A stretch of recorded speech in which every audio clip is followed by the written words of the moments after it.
ত্রিপুরার উত্তর জেলা ত্রিপুরা আসাম সীমান্তবর্তী চুরাইবাড়ি রেল স্টেশন সংলগ্ন এলাকায় শুক্রবার বিকেলে বড়সড় মাদক বিরোধী অভিযান চালিয়ে প্রায় ২৫ লাখ টাকার ইয়াবা ট্যাবলেট সহ এক যুবককে গ্রেপ্তার করেছে চুরাইবাড়ি থানার পুলিশ। পুলিশ সূত্রে জানা যায়, গোপন তথ্যের ভিত্তিতে অফিসার ইনচার্জ দেবব্রত বিশ্বাসের নেতৃত্বে চুরাইবাড়ি থানার একটি বিশেষ দল ওই দিন বিকেলে অভিযান চালায়। অভিযানের সময় প্রেমতলা দিক থেকে চুরাইবাড়ির উদ্দেশ্যে আসছিলেন নাজিম উদ্দিন বয়স ৩৭ নামের এক যুবক। তিনি উত্তর জেলার কদমতলা থানার অন্তর্গত তারকপুর এলাকার বাসিন্দা। তল্লাশির সময় ধৃতের হাতে থাকা একটি বাজারের ব্যাগ থেকে ৫টি পৃথক প্যাকেট উদ্ধার হয়। প্রতিটি প্যাকেটে বিপুল পরিমাণ ইয়াবা ট্যাবলেট মজুদ ছিল। গণনা করে দেখা যায় মোট ১০,০০০ ইয়াবা ট্যাবলেট উদ্ধার হয়েছে, যার আনুমানিক কালোবাজারে মূল্য প্রায় ২৫ লাখ টাকা। চুরাইবাড়ি থানার ওসি দেবব্রত বিশ্বাস জানান, গোপন সূত্রে খবর পাওয়ার পর আমরা ফাঁদ পেতে অভিযান চালাই। ধৃতের ব্যাগ থেকে ৫টি প্যাকেটে ১০,০০০ ইয়াবা ট্যাবলেট উদ্ধার হয়েছে। ফরেনসিক টিম এবং ডিসিএম এর উপস্থিতিতে সমস্ত ট্যাবলেট জব্দ করা হয়েছে।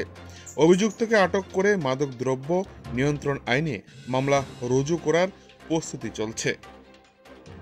চুরাইবাড়ি থেকে নিজস্ব প্রতিনিধির রিপোর্ট, টিভি 100 বাংলা।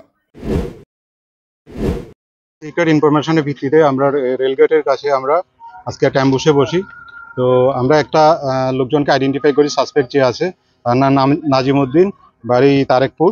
তো ও যখন আসে আমরা ওকে ডিটেন করি। ডিটেন করার পরে যথারীতি আমরা এনডিপিএস এর যে ফর্মালিটি আছে এই ফর্মালিটি মেনটেন করে সার্চ প্রসেস করি। সার্চ করার পরে ওর একটা হাতে একটা বাজারে যে হ্যান্ডব্যাগ আছে, ওই হ্যান্ডব্যাগের ভিতরে কিছু ইয়াবা ট্যাবলেট পাওয়া যায়। টোটাল ইয়াবা ট্যাবলেটের আমরা যখন ওয়েট করি 1 কিলোর কাছাকাছি হয়। তো এটার মধ্যে টোটাল পাউচ আছে 50 পাউচ আছে। প্রতিটা পাউচের মধ্যে 200 করে ইয়াবা ট্যাবলেট আছে। তো টোটাল আমাদের ইয়াবা ট্যাবলেট যেটা রিকভারি হয়েছে 10,000 ইয়াবা ট্যাবলেট রিকভারি হয়েছে। আর টোটাল ওয়েট হলো 1 কিলো।